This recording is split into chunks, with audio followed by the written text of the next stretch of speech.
Iran ও আমেরিকার মধ্যে চলমান চরম উত্তেজনার মধ্যেই নতুন করে শক্তির জানান দিল ক্রেমলিন। প্রশান্ত মহাসাগরের কামচাটকা উপকূলে বড় ধরনের সাবমেরিন বিধ্বংসী সামরিক মহড়া চালিয়েছে রাশিয়ার প্যাসিফিক ফ্লিট।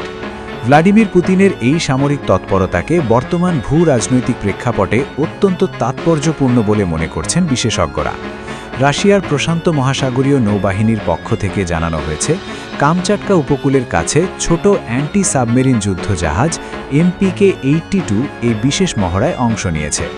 এই মহড়ার প্রধান লক্ষ্য ছিল সমুদ্রের গভীর থেকে আসা যে কোনো সম্ভাব্য শত্রু সাবমেরিনের হুমকি প্রতিহত করা। ভিডিও ফুটেজে দেখা যায় রুশ নৌসেনারা রাতের অন্ধকারে কাল্পনিক শত্রু সাবমেরিন শনাক্তকরণ ও তা ধ্বংসের নিখুঁত অনুশীলন চালাচ্ছে। এই মিশনে ব্যবহার করা হয়েছে শক্তিশালী RBU-6000 রকেট লঞ্চার। এই প্রযুক্তির মাধ্যমে কিভাবে নির্দিষ্ট লক্ষ্যে আঘাত হানা যায় তা সফলভাবে প্রদর্শন করেছে পুতিন বাহিনী। মস্কোর দাবি, এই অনুশীলনের মাধ্যমে তাদের ক্রুদের দক্ষতা, কাজের সমন্বয় ও প্রতিকূল পরিবেশে লক্ষ্যবস্তু পর্যবেক্ষণের সক্ষমতা যাচাই করা হয়েছে।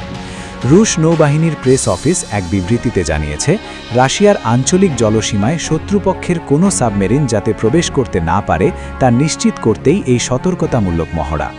সামরিক বিশ্লেষকদের মতে, ইরান ও যুক্তরাষ্ট্রের মধ্যে যখন যুদ্ধের দানামা বাঁধছে, ঠিক সেই মুহূর্তে রাশিয়ার এই শক্তি প্রদর্শন সরাসরি ওয়াশিংটনকে একটি বার্তা দিচ্ছে। এর মাধ্যমে রাশিয়া বুঝিয়ে দিল যে প্রশান্ত মহাসাগরীয় অঞ্চলে তাদের প্রভাব ও সামরিক সক্ষমতা যে কোনো চ্যালেঞ্জ মোকাবেলায় প্রস্তুত। রাশিয়া কেবল প্রযুক্তিগতভাবে উন্নত নয়, বরং আঞ্চলিক নিরাপত্তা রক্ষায় তারা কতটা অনড়, এই মহড়া তারই প্রতিফলন বলে মনে করা হচ্ছে।